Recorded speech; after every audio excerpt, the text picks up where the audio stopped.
Taxes. Picture this. Imagine you just had a hard month at work, slaving away flipping burgers at your local McDonald's. You're in bed when you get an email from them.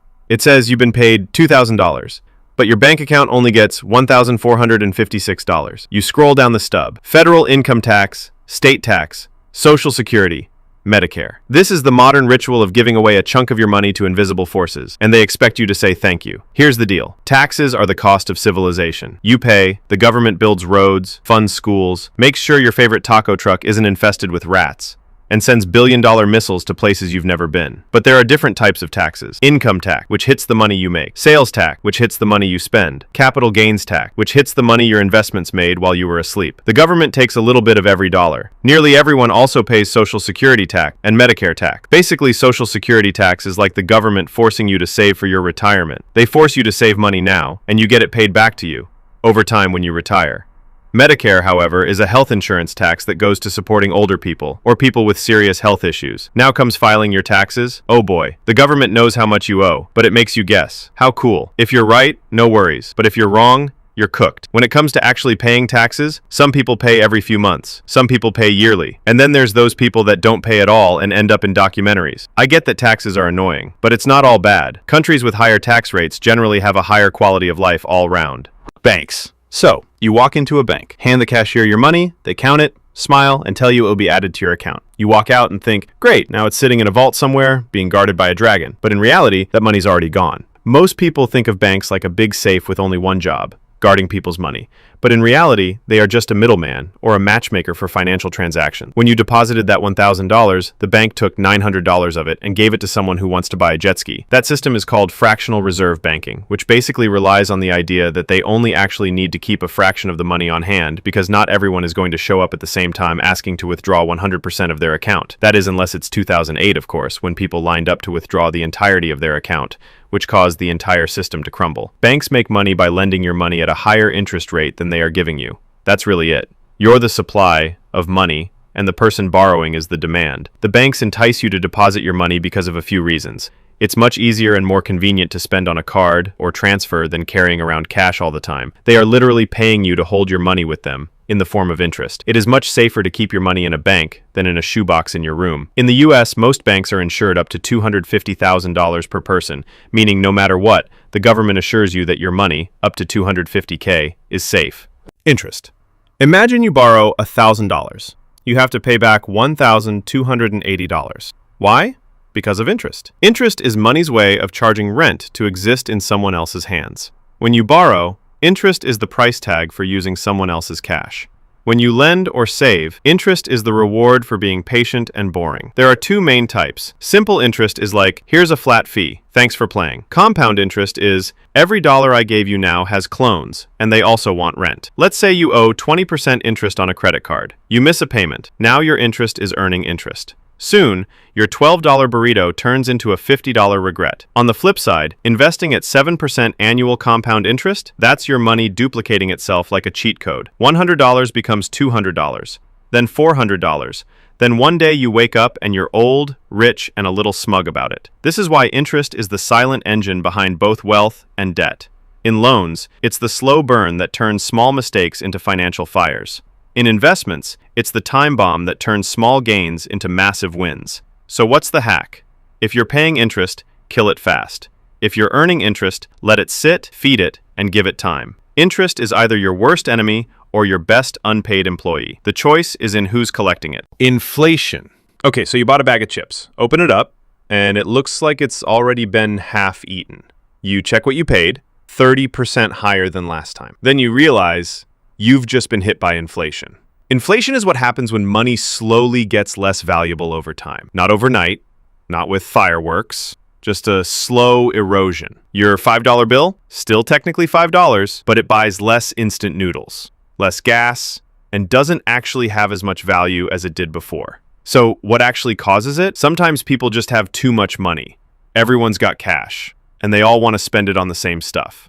Let's say 2,000 people want this $500 TV, but the business only has 1,000 TVs for sale. So the business goes, oh, everyone wants this TV? That'll be $800 now. Sometimes it's supply chains with hiccups or problems. making the cost of producing a good or service more expensive, meaning the cost of that good or service must rise. Or sometimes, just cause. Expectations can cause inflation. If people think prices are rising, they'll spend more now, driving prices up faster. It's a self-fulfilling economic prophecy. A little inflation is normal, even good. 2% a year? That's fine, predictable. But if it spikes, savings die, wages lag. The government tries to fight inflation when this occurs, by raising interest rates. When the government raises interest rates, people are paying more interest, or it's more expensive to get a loan, meaning they have less money to spend on things like TVs.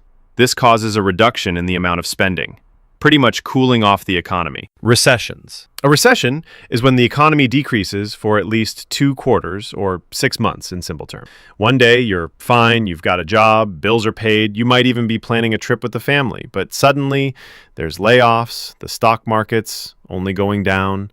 In a recession, jobs vanish, companies cut costs, and everyone saves their money for necessities instead of buying things they don't need. Why does a recession happen? It could be a range of things. Could be high interest rates, making borrowing too expensive.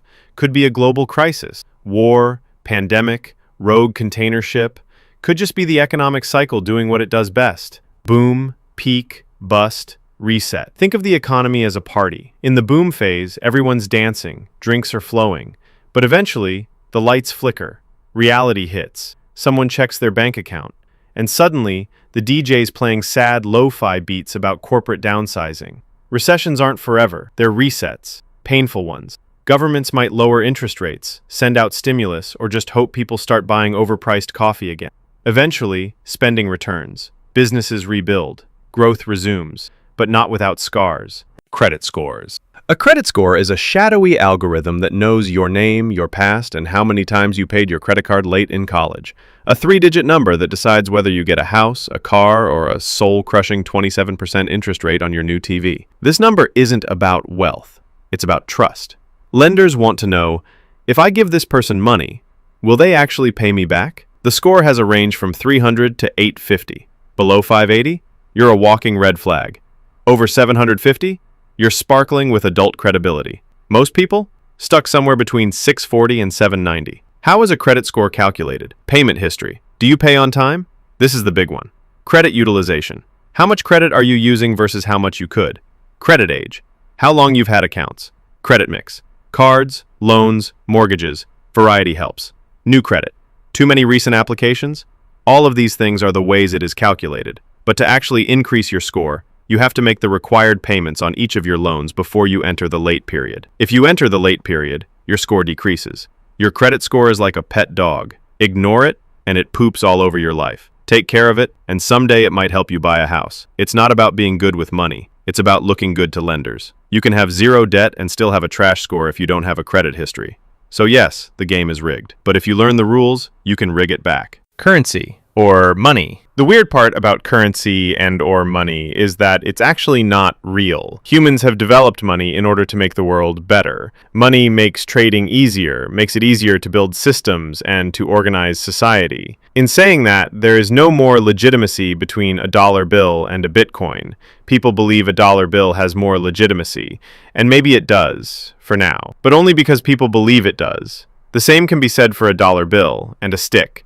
The only reason a dollar bill can buy something, and a stick cannot, is the fact that we as a society have agreed that a dollar bill is worth something, while a stick is not. So how does money actually work? Well, the government prints it, the central banks regulate it, and everyday people trade it in exchange for goods and or services.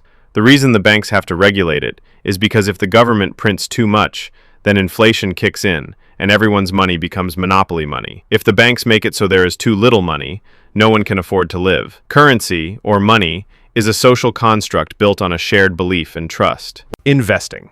So you know what inflation is now, and the best way to combat inflation, so your money doesn't become less valuable, is investing.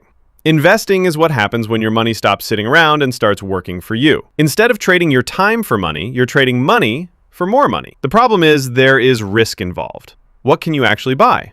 Stocks. Tiny ownership slices of companies. If the company grows, your slice becomes more valuable.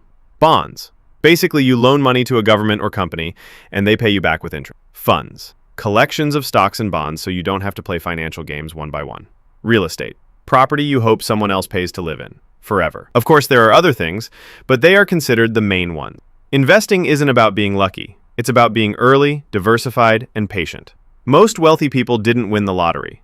They just gave compound growth 30 years to do its thing. And yes, investing comes with risk. Markets go up, markets go down. But the real danger isn't losing money. It's never investing and watching inflation quietly steal your future. Value. This one is more complex, but everyone should understand it. Imagine you pick up a rock. It's just a rock. Now imagine that rock is shiny and yellow. That's gold. It's rarer than an average rock, so there's a higher value placed on it. Gold is not actually worth more than the average rock, it's just worth more to humans because we place a higher value on it. Understanding this is what allows people to become rich. If you provide a lot of value, you will earn a lot of money. Steve Jobs created the iPhone you're most likely watching this on right now. He created something with a large amount of value, so millions of people gave him thousands of dollars for that bit of value. It's the same reason that doctors and lawyers earn so much money. The value they provide is large, and people are willing to pay a large amount of money for their service. Value is the same reason Gucci or Louis Vuitton can sell the same handbag as Target, but charge 100 times the price. People perceive it as more valuable, so it is. If you can figure out how to create value, even if it's not real value, you can make a lot of money. Time. Time is the most valuable asset in the world. And the best part? Almost everyone starts with a lot of it. You probably have a lot of it left. But no one gets an unlimited supply. Most people work jobs where time is traded directly for money. 1 hour, 1 paycheck. Simple math. The top earners have figured out how to make their time worth millions. And the difference isn't magic. It's skills, leverage, and how well you've trained your hours to work for you. But nowhere does time work harder than in investing. There is no greater force in wealth building. Not luck, not income, time. Because wealth isn't built in days, it's built in decades. Money that sits quietly in an investment doesn't just grow, it multiplies. Slowly at first, then faster. That's why ordinary people with modest paychecks can retire with 7 figures. They didn't beat the system, they used the system. A little money, invested consistently, given enough time, becomes a lot of money.